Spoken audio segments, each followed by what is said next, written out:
We are talking Alien Invasion SUM1, which was originally known as SUM1 or SUM1, and this movie stars Iwan Rheon, who you may know from Game of Thrones. That's Ramsay Bolton. Of course, he was in The Misfits. He was in the recent Inhumans TV series, and this one is directed by first-time director Christian Pasquarello.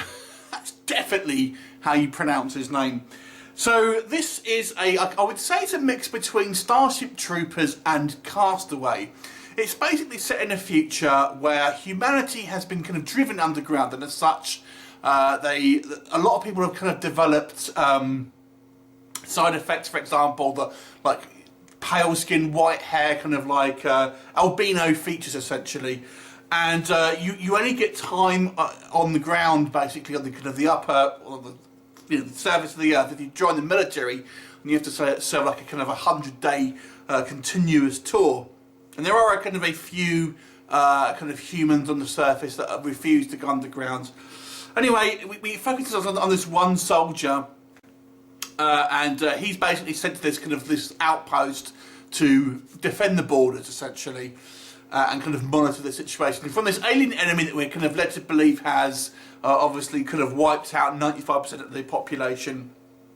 However, no one's really seen these alien creatures. This soldier certainly hasn't, played by Rheon, and as an audience member, we haven't kind of seen it either.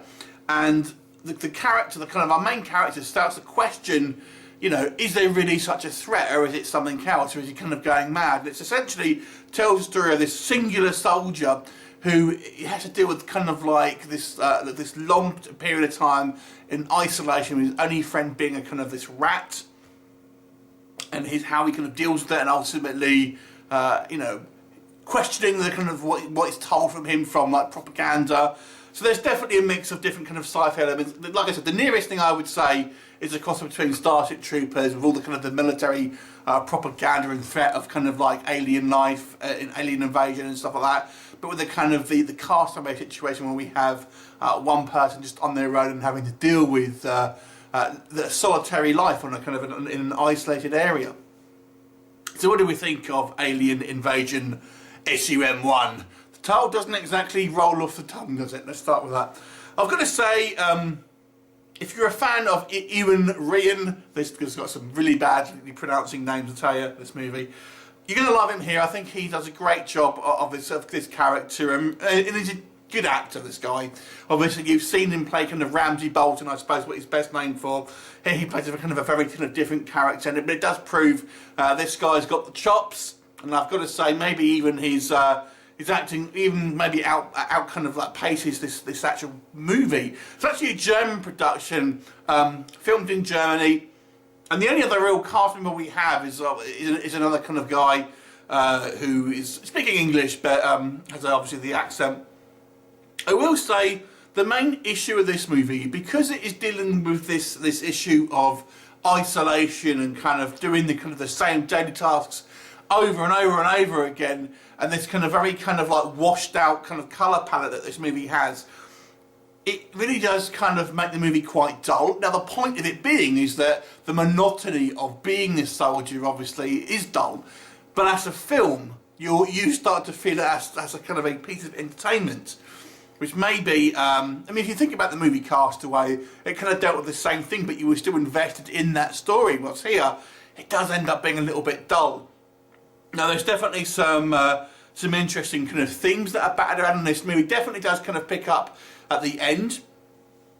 So I do feel like there's a lot of good ideas here. I think the world building is quite good in this movie as well. That certainly sets up this kind of quite interesting kind of status quo, and I did like the kind of obviously the small attentions to detail, things like obviously the way it's physically kind of changed people, the noxious gases, the kind of the uncertainty about what's going on. Well, there's actually quite a good attention to detail in some of the world building here. Another issue is the CGI is quite poor here. We don't really see a lot of it. We see a bit in the beginning, and then a little bit more towards the end. But I've got to say, there's some really kind of horrendous use of composite shots and green screen, and some quite cheap looking kind of CGI. Now, it is a low budget film, so Certain people may be able to look past it, but I feel it's very noticeable. So some people may not.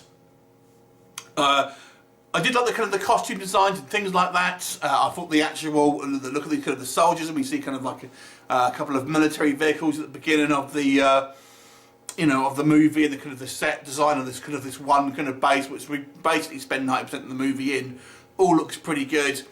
But like I said, ultimately this movie is a little dull. It does have some quite good themes in it, and I do like the kind of the premise. It does certainly pick up at the end, and kind of maybe has a bit of a change of status quo that you think it's going to have. So I kind of like that.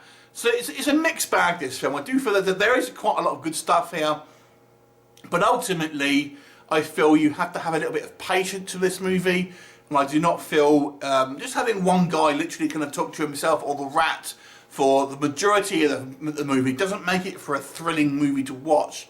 And I don't know if I want to call it, a very highbrow movie either. I don't think it quite gets there.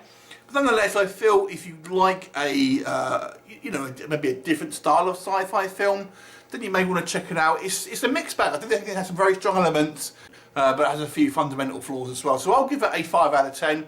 Have you seen it? What did you think of it? Leave me a comment and I'll look forward to seeing you next time. Bye for now.